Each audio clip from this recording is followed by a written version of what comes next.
In Madagascar, an Indian Ocean island country, the month of May is in the autumn season. Hu Yefang, a Chinese hybrid rice expert, is working with local farmers to harvest the last batch of hybrid rice at the China National Hybrid Rice Research and Development Center's Africa Sub-Center in Mahitsi, a town 35 kilometers northwest of the Madagascan capital of Antananarivo.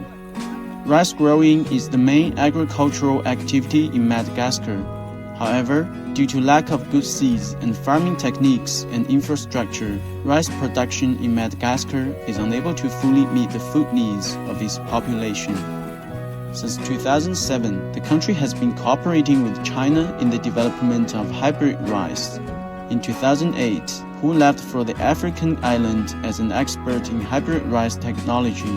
Since then, he has been studying hybrid rice varieties adapted to local natural conditions and helping local people find the best way to increase their production.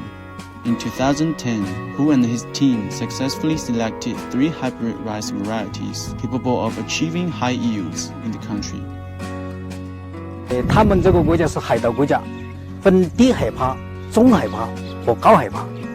那么就根据这3个海拔的高度，杂交品种的适应性就有待这些现有区适应性的品种，还有分这个草原气候啊，有分这个高原气候啊，有分热带雨林气候，所以根据这些气候情况来讲，我们继续说有进行调整。到目前为止，这3个品种都相当的好。Thanks to the joint efforts of Hu and other Chinese experts, the cumulative area of Chinese hybrid rice cultivation in Madagascar has exceeded 50,000 hectares, with an average yield of around 7.5 tons per hectare.